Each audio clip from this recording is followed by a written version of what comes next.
सरकारी कर्मचाऱ्यांसाठी आनंदाची बातमी आहे.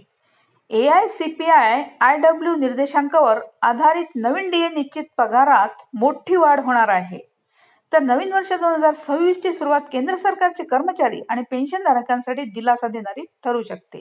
एकीकडे 8व्या वेतन आयोगाबाबत चर्चा सुरू असताना दुसरीकडे महागाई भत्त्यात वाढ होण्याची दाट शक्यता वर्तवली जात आहे.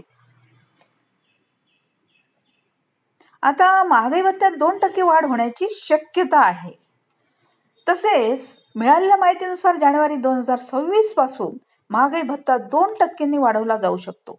सध्या केंद्र सरकारी कर्मचाऱ्यांना आणि पेन्शनधारकांना 58% DAR मिळतो.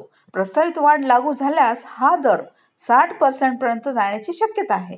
ही वाढ 7व्या वेतन आयोगाच्या विद्यमान रचनेअंतर्गतच दिली जाणार असल्याचे संकेत आहेत. आता याआधी जुलै 2025 मध्ये DA 55% वरून 58% करण्यात आला होता. आता DA वाढीचा आधार काय आहे? तर महागाई भत्ता मीन्स DA आणि महागाई दिलासा DR वाढीचा मुख्य आधार म्हणजे all India consumer price index means industrial workers. केंद्रीय श्रम व रोजगार मंत्रालयाने नोव्हेंबर 2025 साठी AICPI-IW निर्देशांक 148.2 जाहीर केला आहे. जुलै ते डिसेंबर 2025 या कालावधीत अन्नधान्य, वाहतूक, आरोग्य सेवा आणि दैनंदिन गरजेच्या वस्तूंच्या किमतीत सातत्याने वाढ झाली आहे. तर याच महागाईच्या दबावामुळे कर्मचाऱ्यांच्या वेतनात DA स्वरूपात समायोजन करणे आवश्यक मानले जात आहे.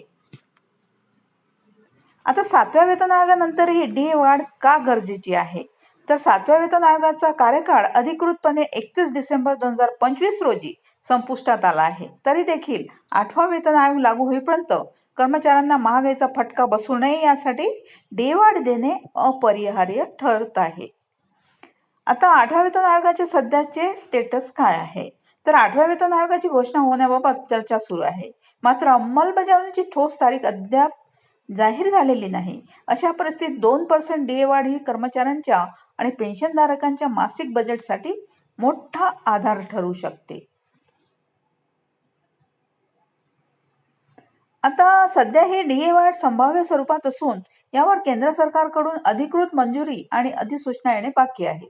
8वा वेतन आयोग लागू होण्यास विलंब होत असतानाच महागाईचा भार कमी करण्यासाठी जानेवारी 2026 मध्ये DA मध्ये 2% वाढ होण्याची शक्यता आहे. ही वाढ लागू झाल्यास लाखो कर्मचाऱ्यांना आणि पेन्शनधारकांना मोठा दिलासा मिळणार आहे. थँक्यू.